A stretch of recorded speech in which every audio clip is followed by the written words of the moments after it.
ഗുരുവായൂർ നഗരസഭ town hall ലോകകപ്പ് football മത്സരങ്ങൾ തത്സമയം പ്രദർശിപ്പിക്കുന്നതിനായി GSI എന്ന സംഘടനയ്ക്ക് വിട്ടുനൽകാനുള്ള നഗരസഭാ കൗൺസിലിന്റെ തീരുമാനത്തിനെതിരെ തദ്ദേശ സ്വയംഭരണ വകുപ്പ്.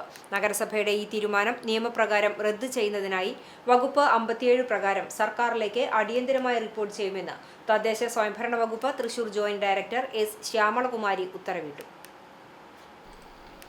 ഗുരുവായൂർ നഗരസഭാ സെക്രട്ടറിക്ക് അയച്ച ഔദ്യോഗിക കത്തിലാണ് ജോയിന്റ് ഡയറക്ടർ ഇക്കാര്യം വ്യക്തമാക്കിയത്.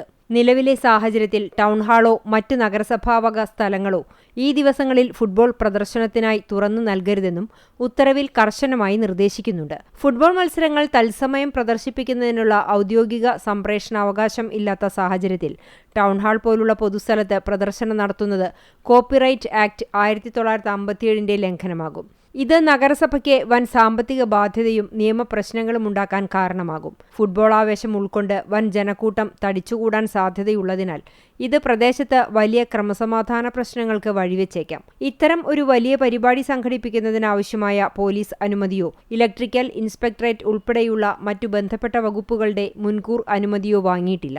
സർക്കാരിലേക്ക് അയച്ച് ഇതിന്മേൽ അന്തിമ നടപടി സ്വീകരിക്കുന്നതിന് നിയമപ്രകാരം 15 ദിവസം സമയം എടുക്കുമെന്നിരിക്കെ നഗരസഭാ കൗൺസിലിന്റെ ഈ തീരുമാനം നഗരസഭയ്ക്ക് വൻ നഷ്ടമുണ്ടാക്കും. ഈ സാഹചര്യത്തിൽ ടൗൺ ഹാൾ വിട്ടുനൽകാതിരിക്കാൻ ആവശ്യമായ അടിയന്തര നടപടികൾ സ്വീകരിക്കാനും ഇതിന്റെ പേരിൽ ക്രമസമാധാന പാലനം ഉറപ്പുവരുത്തുന്നതിനുമായി ആവശ്യമെങ്കിൽ പോലീസിന്റെ സേവനം തേടാനും നഗരസഭാ സെക്രട്ടറിയോട് ജോയിന്റ് ഡയറക്ടർ ആവശ്യപ്പെട്ടു.